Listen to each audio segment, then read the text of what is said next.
Side जिसको परजीवी भी कहते हैं, आप इस बात को पहले से भी जानते होंगे। हाय गाइज, कैसे हैं आप सब। आज हम लोग बात करने वाले हैं एक बेहतरीन टॉपिक के बारे में जिसका नाम है वन वर्ड सब्स्टिट्यूशन। इसका मतलब होता है कि अनेक शब्द के एक शब्द, यानी शब्द आपके ज़्यादा होंगे जिसको कहा जाता है वाक्य, और एक वाक्य में आप उसको एक शब्द में कैसे कहेंगे, इसके बारे में आज हम लोग बात करने वाले हैं।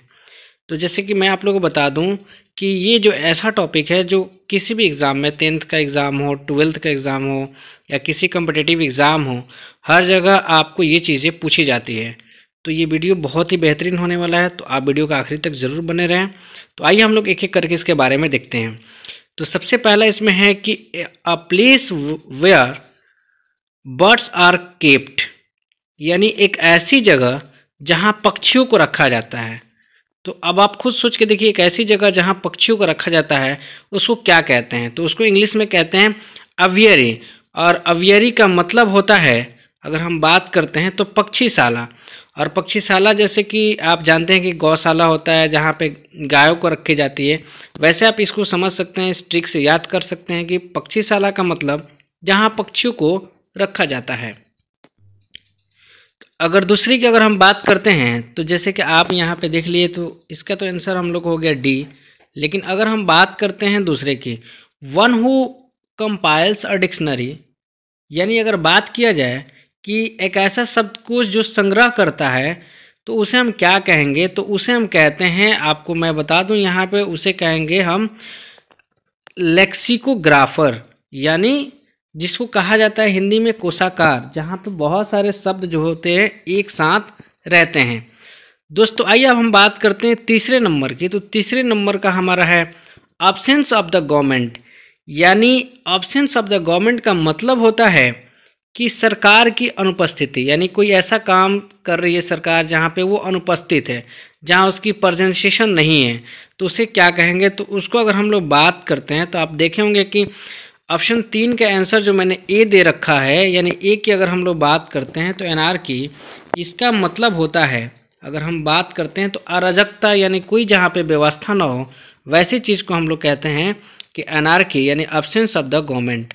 अगला अगर हम लोग बात करते हैं तो अगले नंबर का हमारा वन वर्ड सब्स्टिट्यूशन है a number of star group together, यानी कई सितारों को एक साथ जब समूहीकृत किया जाता है तो उसे क्या कहते हैं। तो उसे कहते हैं हम लोग कॉन्स्टेलेशन, यानी जिसको कहते हैं हिंदी में नक्षत्र, उसको हिंदी में कहते हैं क्या चीज़, नक्षत्र। आइए देखते हैं अगला 5वां नंबर का जो हमारा वन वर्ड सब्स्टिट्यूशन है वो है one who believes everything he और सी हेयर्स, यानी अगर हम बात करते हैं कि वह व्यक्ति जो सब कुछ सुन सकता है उसे हम क्या कहेंगे।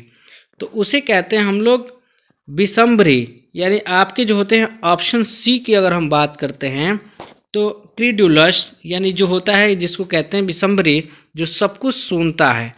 अगला अगर हम लोग बात करते हैं one who is present everywhere is called, यानी अगर बात किया जाए तो जो हर जगह मौजूद हो, यानी ऐसा व्यक्ति जो हर जगह मौजूद है उसे क्या कहेंगे। तो उसे हम कहेंगे, अगर हम लोग बात करें तो उसे कहेंगे ओमनी प्रेजेंट, यानी हमारे ऑप्शन सी, जिसको कहते हैं सर्वव्यापी, जो हर जगह होता है। जैसे कि गॉड क्या है, एक सर्वव्यापी है, जो गॉड हर जगह होते हैं। तो दोस्त आइए आगे बढ़ते हैं। अगला है हमारा 7 number, A man who behaves like women, यानी एक ऐसा व्यक्ति जो महिला की तरह बिहेव करता है, तो उसे क्या कहते हैं। तो उसे कहते हैं दोस्त इफेमिनेट, यानी जो महिला की तरह जो बिहेव करता है। तो आप तो अंदाज़ा लगा ही सकते हैं कि उसको हम लोग क्या कहते हैं, तो इसमें कहने की कोई ज़रूरत नहीं है, आप तो समझ ही रहे हैं। अगला देखते हैं 8 नंबर की बात, कि लवर ऑफ मैनकाइंड, यानी वह व्यक्ति जो मानव जाति से प्रेम करता हो उसे क्या कहते हैं। यानी वह व्यक्ति जो मानव जाति का प्रेमी हो तो उसे हम क्या कहेंगे। तो उसे कहेंगे फिलान्थ्रोपिस्ट, यानी जिसको एक वर्ड में हिंदी में कहा जा सकता है समाज सेवी। जैसे कि आप लोगों को तो बताया जा रहा है कि ये जो चीज़ें हैं वन वर्ड सब्स्टिट्यूशन, यानी अनेक शब्द के क्या होंगे, हमारे एक शब्द होंगे। तो आइए दोस्त आगे बात करते हैं 9वें नंबर की। तो हमारा 9वां नंबर है a man who does a thing for pleasure and not as a profession, यानी अगर इसकी हिंदी मीनिंग की बात करते हैं कि एक ऐसा आदमी जो खुशी के लिए काम करता है पर उसका कोई पेशा नहीं है, वैसे व्यक्ति को क्या कहेंगे। तो वैसे व्यक्ति को हम लोग कहते हैं एमेटोर, जिसका मतलब होता है शौकीन व्यक्ति या शौक वाला, जो शौक रहता है।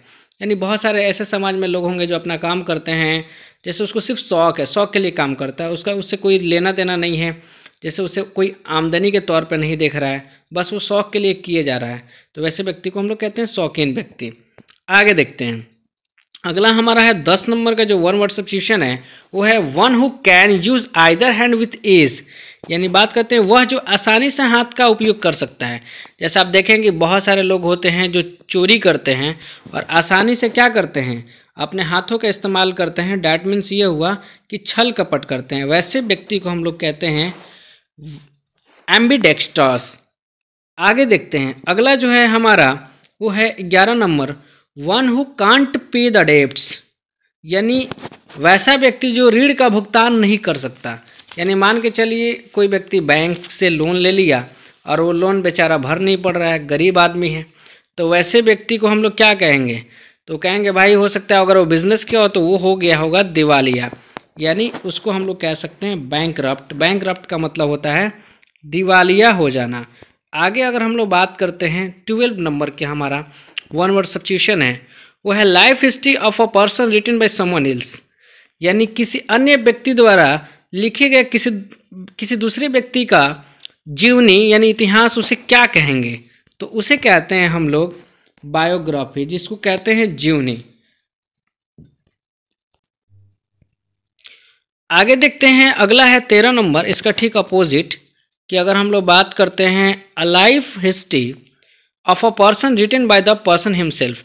यानी ऐसा व्यक्ति जो अपनी ज़िंदगी के बारे में खुद से लिखता हो, तो उसे क्या कहेंगे, तो उसे हम कहते हैं ऑटोबायोग्राफी। देखिए इसमें कन्फ्यूजन नहीं करना है, एक है बायोग्राफी, एक है ऑटोबायोग्राफी। बायोग्राफी का मतलब हुआ कि अगर आपकी ज़िंदगी के बारे में कोई और लिखेगा तो आपको कहा जाएगा कि वो बायोग्राफी है, लेकिन आप अगर अपनी ज़िंदगी के बारे में खुद लिखते हैं उसे कहेंगे हम लोग ऑटोबायोग्राफी। जैसे कि महात्मा गांधी जी ने लिखा था अपना autobiography, my experiment with truth, जैसे कि आप जानते होंगे। तो ऐसे बहुत सारे बड़े बड़े महापुरुष होते हैं जो अपनी आत्मकथा लिखते हैं, तो वैसे चीज़ों को हम लोग कहते हैं ऑटोबायोग्राफी। अगला बात करते हैं अ कलेक्शन ऑफ फ्लावर्स। यानी अगर बात किया जाए कि फूलों का समूह को क्या कहेंगे एक वर्ड में, तो फूलों के समूह को भाई एक वर्ड में हम लोग कहते हैं, आपको तो पता ही है, बॉकेट कहते हैं, जिसको हिंदी मीनिंग होता है गुलदस्ता। अगला बात करते हैं study of fossils is called. यानी आपको पता ही होना चाहिए कि फॉसिल्स का मतलब क्या होता है, तो फॉसिल्स का मतलब होता है जीवाश्म। तो आखिर जीवाश्म के बारे में जिसके बारे में स्टडी करते हैं उसे क्या कहते हैं, तो उसे कहते हैं पैलियोंटोलॉजी, यानी जीवाश्मिकी, जिसमें हम सिर्फ जीवाश्म के बारे में अध्ययन करते हैं। अगला है हमारा 16 number, a remedy for all disease. यानी एक वर्ड में कहा जाए कि ऐसा कोई उपाय जो सभी बीमारियों के लिए क्या करें, उपयोग हो, तो आपको तो पता है उसे क्या कहेंगे, उसे कहते हैं पैंसिया, मतलब रामबाण। लोग बोलता नहीं है कि ये चीज़ खा जाओ, ये बहुत रामबाण है, ये बहुत फ़ायदा करेगा, तो उस सेंस में हम लोग क्या कर सकते हैं, पैनेशिया का मतलब होता है रामबाण, जिसका मतलब होता है remedy for all disease. 17 number अगर हम लोग देखते हैं वन वर्ड सब्स्टिट्यूशन को, तो यहाँ पे है हमारा one who lives on others. यानी ऐसा जीव जो दूसरे पे निर्भर हो। सीधा सी समझ लीजिए, जीव विज्ञान में, बायोलॉजी में हम लोग ये चीज़ें पढ़े भी हैं। तो 17 नंबर की अगर हम लोग बात करते हैं तो उसे कहते हैं हम लोग पैरासाइट, जिसको परजीवी भी कहते हैं। आप इस बात को पहले से भी जानते होंगे। 18 नंबर की अगर हम लोग बात करते हैं a person who speaks a lot. यानी ऐसा व्यक्ति जो बहुत ज़्यादा बोलता है। जैसे आप लोग के बीच में भी बहुत सारे आपके दोस्त होंगे जो कोई बहुत ज़्यादा बोलता है, तो उसे क्या कहेंगे भाई, टॉकेटिव कहेंगे। आप टॉक से तो याद रखिएगा टॉकेटिव, जिसका अगर हिंदी मीनिंग का मतलब होता है बातूनी। जैसे होता नहीं अपने दोस्तों के बीच में एक होता है बहुत खाली बतियाता है और बाकी कुछ करेगा नहीं, तो वैसे व्यक्ति को हम लोग कहेंगे टॉकेटिव। ठीक है, इसका अपोजिट अगर बात करते हैं a person who speak little, यानी ऐसा व्यक्ति जो कम बोलता हो, तो उसे क्या कहेंगे, तो उसे की अगर हम बात करते हैं तो उसे कहेंगे अल्पभाषी। यानी अल्पभाषी को इंग्लिश मीनिंग होता है रेटिसेंट, जिसको कहते हैं कि कम बोलने वाला व्यक्ति, तो उसको हम कह देंगे अ पर्सन हु स्पीक लिटिल। अगला देखते हैं, लास्ट नंबर है हमारा one who works for the welfare for the women. यानी वैसा व्यक्ति जो महिलाओं के कल्याण के लिए काम करता है, वैसे इंसान को हम लोग क्या कहेंगे, तो वैसे इंसान को हम लोग कहते हैं फेमिनिस्ट। यानी जो स्त्री अधिकारवादी हो, जो स्त्री के बारे में सोचता हो। तो दोस्त आई होप ये वीडियो आपको पसंद आई होगी। तो मैं वीडियो के बीच में कभी नहीं कहता चैनल को लाइक करिए, सब्सक्राइब करिए, बट आप जानते हैं कि हमें क्या करना चाहिए। इस चैनल पे आपको आपके एग्ज़ाम से रिलेटेड वीडियो, आपके नॉलेज को इन्हेंस करने के लिए ऐसे वीडियोज़ आपको मिलते रहेंगे। तो दोस्त चैनल को लाइक ज़रूर करिए, सब्सक्राइब करिए और अपने दोस्तों के बीच शेयर करिए। Thank you very much. जय हिंद।